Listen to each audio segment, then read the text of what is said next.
Estonia is building a wall, not of stone, but of steel, bunkers, and sheer determination.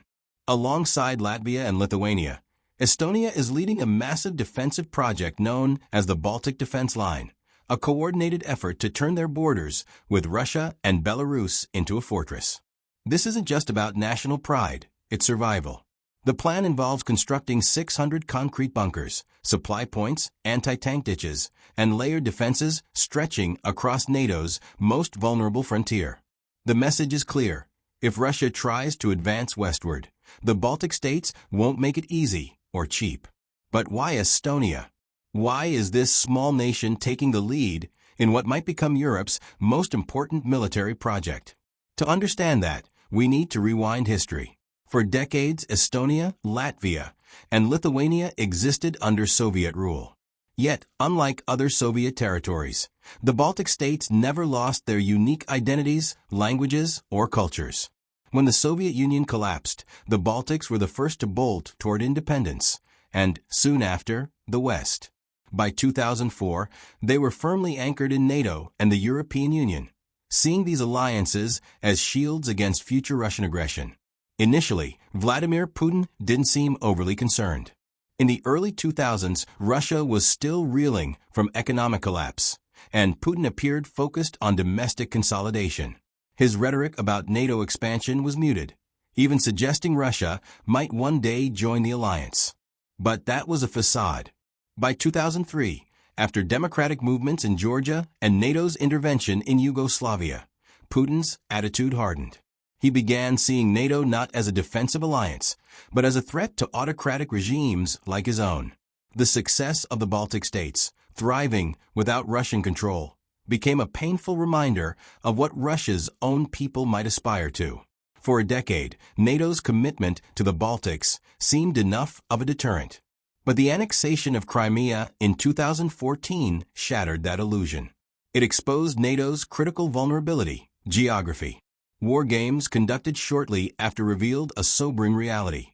Russian forces could overrun Estonia and Latvia's capitals within 60 hours, far too fast for NATO to mount a response.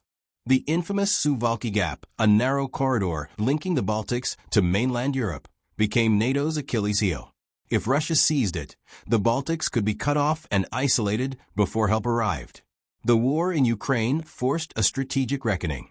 Russia's invasion was a brutal, slow-moving disaster, exposing the weaknesses in Moscow's military. But it also revealed something more alarming: Putin's willingness to wage a genocidal campaign against a sovereign nation. If he could justify this in Ukraine, a country with deep historical ties to Russia, what would stop him from doing the same to Estonia, Latvia, or Lithuania? Thus, the Baltic Defense Line was born. Announced in early 2024, this €60 million project aims not to stop a Russian invasion cold, but to slow it, shape it, and make every inch of progress costly. Estonia's section alone is a glimpse into the project scale. Dozens of bunkers, anti-tank trenches, and ammunition storage facilities, all designed to absorb artillery fire and force Russian troops into predictable attack patterns. This isn't a Maginot Line fantasy.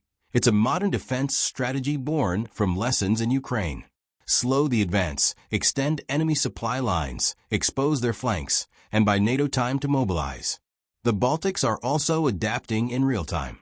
Estonia, for example, is not only building fortifications, but is investing heavily in drone warfare, HIMARS rocket systems, and IRIS-T air defenses. Their defense budget is rising to an impressive 5.4% of GDP, among the highest in NATO. Estonia is transforming into a porcupine state, small, but too painful to attack. Yet, these preparations aren't just about military infrastructure. Estonia is preparing its entire society. Military service is mandatory, with plans to double combat-ready troops. High schools are incorporating basic military education. Families are rehearsing evacuation plans. In a country of just 1.3 million, this is a full-scale societal mobilization. However, challenges remain. In northeast Estonia, particularly Idaviru County, ethnic Russians vastly outnumber ethnic Estonians. This demographic divide raises questions about loyalty and civil cohesion in a crisis. While many support the defense efforts, others fear it might provoke the very war they seek to avoid. Geopolitically, the Baltics are not isolated. Finland and Sweden's recent NATO membership has altered the strategic balance, doubling Russia's NATO border and giving the alliance more flexibility. The vulnerability of Kaliningrad, a heavily militarized Russian exclave, further complicates Moscow's calculus. Any move against the Baltics could trigger a NATO counteroffensive from multiple directions. Ultimately, the Baltic Defense Line is more than a wall.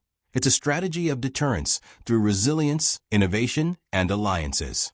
Estonia and its neighbors know they can't match Russia tank for tank, but by making every Russian advance a logistical nightmare, they can flip the script.